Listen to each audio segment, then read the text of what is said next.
ఏ జిల్లాను కదిలించినా ఎరువుల కొరత, ఎరువుల సరఫరాలో ప్రభుత్వం విఫలమైందని చెప్పేసి రైతులు వాపోతున్నటువంటి పరిస్థితి కనబడుతుంది. ఏ జిల్లాలో కూడా ఇదే పరిస్థితి కనబడుతుంది. ఇక కరీంనగర్ జిల్లాలో ఎలా ఉంది పరిస్థితిని అందించడానికి మా కరెస్పాండెంట్ వేణుగోపాలరావు సిద్ధంగా ఉన్నారు. వేణుగోపాలరావు, కరీంనగర్ జిల్లాలో ఎరువుల కష్టాలు ఎలా ఉన్నాయి, రైతుల కష్టాలు ఎలా ఉన్నాయి? సురేష్, యాక్చువల్గానైతే వర్షాకాలం సమీపించక ముందే దీనికి సంబంధించిన వ్యవసాయ అధికారి ఏం చేయాలంటే ఎంతవరకు నాట్లు ఇస్తారు, ఎంత ఎరువులు అవసరం ఉంటుందనే దాని మీద సమీక్షా సమావేశాలు నిర్వహించాల్సిన అవసరం ఉంటుంది. కానీ అలాంటి సమీక్షా సమావేశాలు ఇప్పుడైతే ప్రస్తుతానికి లేవు.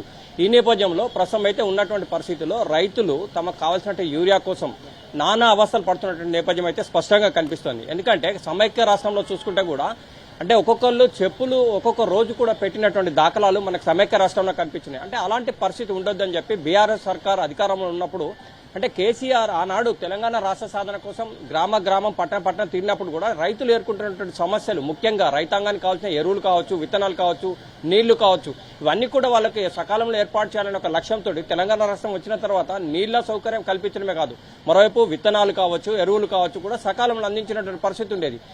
అదే రాజన్న సిరిసిల్ల జిల్లాలో కూడా మునిగే వెళ్ళాయని చెప్పి లైన్లో నిలబడి చనిపోయినటువంటి పరిస్థితి. ఇలాంటి సిచ్యువేషన్ తెలంగాణ రాష్ట్రంలో ఉండొద్దనే నేపథ్యంలో వ్యవసాయానికి ముందస్తుగానే వర్షాకాలం ముందస్తుగానే ఎంత వరకు నాట్లేస్తారు, ఎంత యూరియా అవసరం ఉంటుందని చెప్పి అడ్వాన్స్ గా ఉంచినటువంటి పరిస్థితి గతంలో ఉండేది. కానీ ప్రస్తుతం అయితే అలాంటి సిచ్యువేషన్ లేదని చెప్పి రైతులు పెద్ద ఎత్తున ఆవేదన వ్యక్తం చేస్తున్నటువంటి పరిస్థితి అయితే మనకు కనిపిస్తుంది సురేష్. ముఖ్యంగా ఒకవైపు వ్యవసాయం పనులు చేసుకోవాలా, లేకపోతే చెప్పులు లైన్లో పెట్టి క్యూ లైన్లో పెట్టి మరి ఎరువుల కోసం నిలబడాలా అర్థం కాని పరిస్థితిలో రైతులు ఉన్నటువంటి పరిస్థితి. ఈ రోజు కూడా కాటారంలో ఇదే పరిస్థితి ఎదుర్కొన్న నేపథ్యంలో మాజీ ఎమ్మెల్యే ఇటు పుట్టమ్మది కూడా స్వయంగా వారి దగ్గరికి వెళ్లి పరామర్శించినటువంటి పరిస్థితి. రాష్ట్ర ప్రభుత్వం దీనిపై స్పష్టమైన నివేదిక లేక దీనికి సంబంధించినటువంటి ఎన్ని ఎరువులు అవసరం పడతాయి, ఎంత అవసరం పడుతుంది, దీనికి సంబంధించినటువంటి సమీక్షా సమావేశాలు కానీ ఎలాంటి లేని నేపథ్యంలో కన్ఫ్యూజన్ లో ఉన్నటువంటి పరిస్థితి అయితే మనకు కనిపిస్తుంది. గతంలో చూసుకుంటే బీఆర్ఎస్ సర్కార్ 5,000 మంది రైతులకు ఒక అగ్రికల్చర్ ఆఫీసర్ని పెట్టినటువంటి పరిస్థితి. ఎవరికి ఎప్పుడు ఏ విత్తనాలు కావాలి, ఎటువంటి పంటలు వేయాలి, ఎంత ఎరువులు అవసరం పడతాయి అనే దాని మీద తప్పనిసరిగా ప్రతి ఒక్క విషయాన్ని కూడా స్పష్టంగా రైతులకు అవగాహన కల్పించే విధానం ఉండేది. కానీ ప్రస్తుతం అలాంటి సిచ్యువేషన్ లేదు సురేష్. ఈ నేపథ్యంలో రైతాంగం అయితే ఈ రోజు క్యాజువల్ అయితే ఉదయం 5-4 గంటలకే వచ్చి క్యూలో ఉంటున్నటువంటి పరిస్థితి. ఇంకోవైపు చూసుకుంటే తక్కువ వస్తుంది కనుక స్టాకు తక్కువ ఉంటుంది, మరి మనకు దొరుకుతుందో దొరకదో అని చెప్పి ఉదయాన్నే వచ్చి సాయంత్రం వరకు కూడా ఆ ఎండలో కావచ్చు, వానలో కావచ్చు ఉండాల్సిన పరిస్థితి ఉంది. ఇలాంటి సిచ్యువేషన్ లో ఈ రైతాంగం ఎక్కువ కూడా రైతులంతా కూడా 24 గంటలు పనిలో నిమగ్నమై ఉంటారు. కానీ ఓ వైపు పని చేసుకోవాలా, వ్యవసాయ పని లేదా ఎరువుల కోసం నిలబడాలా తెలియని పరిస్థితిలో కొట్టుమిట్టాడుతున్న పరిస్థితి అయితే మనకు స్పష్టంగా కనిపిస్తుంది సురేష్. ఏదేమైనా కానీ ప్రభుత్వం దీనిపై స్పష్టమైన నివేదిక లేదు, స్పష్టమైనటువంటి ఆచరణ లేదు. వారికి కావాల్సిన ఎంత ఎరువులు అవసరం పడతాయి అనే దాని మీద సమీక్ష సమావేశాలు ఇవన్నీ కూడా లేని నేపథ్యంలో కన్ఫ్యూజన్ లో ఉన్నటువంటి రాష్ట్ర ప్రభుత్వం తమకు ఎటువంటి సహాయక సహకారాలు అందిస్తలేదు. ప్రాథమిక వ్యవసాయ సహకార సంఘం పోతే మాత్రం లిస్టు చెప్తున్నారు, రేపు వస్తాయి, ఎల్లుండి వస్తాయి అని చెప్తున్నారే కానీ ఎక్కడ కూడా స్టాక్ వస్తున్నటువంటి పరిస్థితి లేని నేపథ్యంలో రైతాంగం అంతా కూడా తీవ్ర మనోవేదన గురవుతున్నారు. ఎందుకంటే ఓ వైపు దుక్కులు దున్నుకున్నారు, మరోవైపు ఇటు ఎరువులు వేయాలి, యూరియా వేస్తేనే ఆ పంట త్వరితగతిన కూడా దానికి ఎదిగే అవకాశం ఉంటుంది.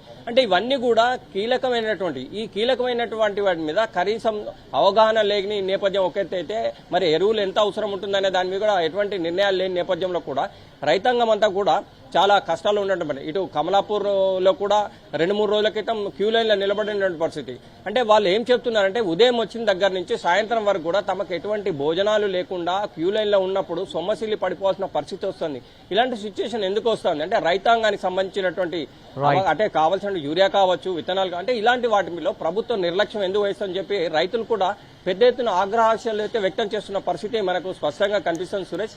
ఏదేమైనా కానీ ఇప్పటికైనా ప్రభుత్వం దీని మీద సకాలంలో ఎరువులు కావచ్చు, రాబోయే రోజుల్లో కూడా వర్షాలు పెద్ద ఎత్తున వస్తాయి, దానికి సంబంధించినటువంటి ఎలాంటి వారికి యూరియా కావచ్చు, వివిధ రకాలైనటువంటి వారికి సంబంధించినటువంటి ప్రతి ఒక్కటి కూడా ఏర్పాటు చేయాల్సిన అవసరం ఉంటుంది. కానీ ప్రస్తుతం అయితే అలాంటి సిచ్యువేషన్ లేదు. కానీ రైతాంగం అంతా కూడా తీవ్ర మనోవేదన వ్యక్తం చేసేది ఎక్కడంటే తాము కష్టపడి ఇంత దుక్కులు దుమ్మి నాట్లేస్తే కనీసం ఎరువు సకాలం లేకపోతే ఉన్న వరికి వస్తా ఏమైనా అవుతుందేమో అని చెప్పి ఆందోళన వ్యక్తం చేస్తున్న పరిస్థితి మనకు కనిపిస్తుంది సురేష్. ఏదేమైనా కానీ ఇప్పటికైనా రాష్ట్ర ప్రభుత్వం దీని మీద తక్షణ చర్యలు తీసుకోకుంటే మాత్రం రైతాంగం మాత్రం తీవ్రంగా నష్టపోయే అవకాశాలు అయితే స్పష్టంగా కనిపిస్తాయని చెప్పొచ్చు. రైట్ వేణుగోపాలరావు, మీరు అలాగే ఉండండి, మళ్ళీ మీ దగ్గరకు వస్తాం, మిమ్మల్ని కాంటాక్ట్ చేస్తాను నేను.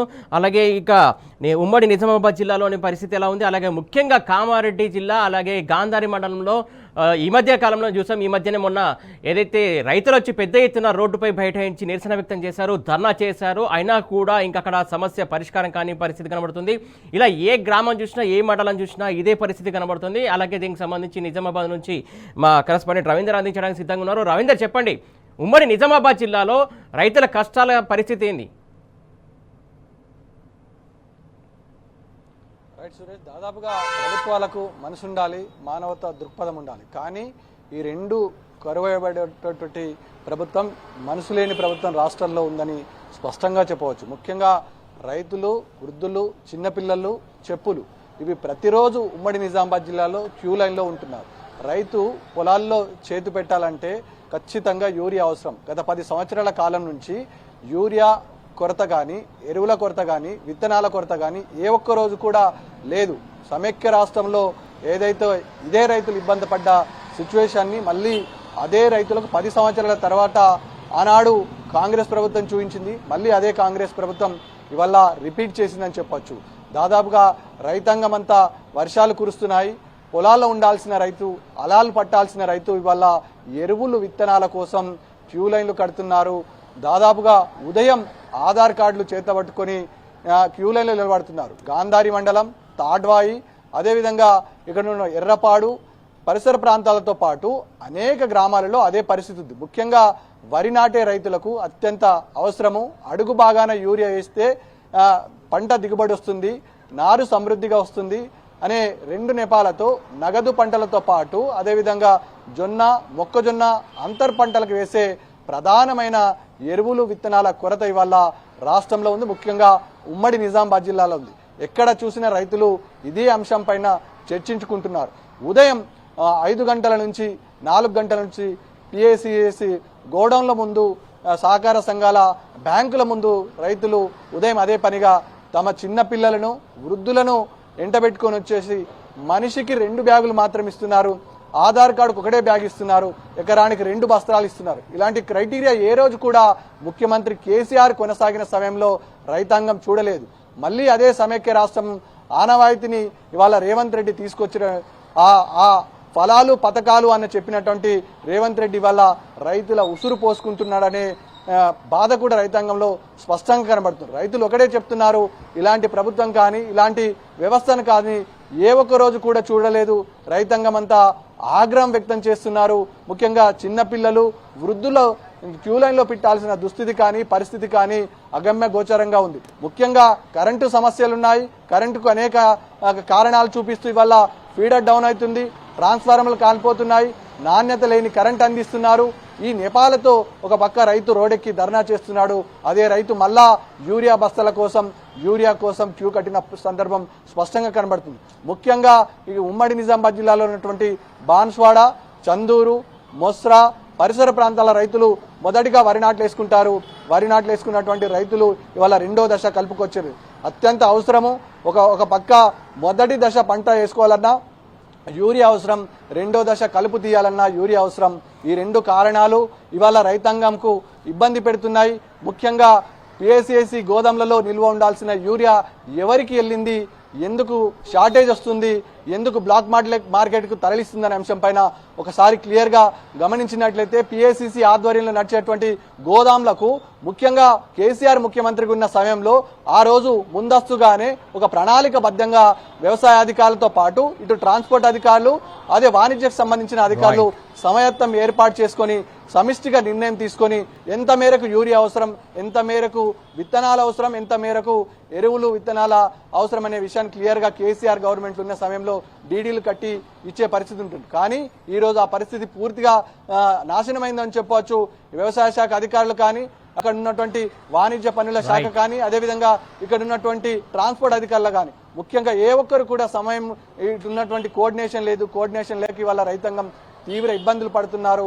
ఇబ్బంది పడినటువంటి రైతులు రోడ్డెక్కి ధర్నాలు చేయాల్సిన దుస్థితి, పరిస్థితి తీసుకొచ్చింది రేవంత్ రెడ్డి సర్కార్ అని చెప్పవచ్చు. Suresh, right, thank you Ravinder.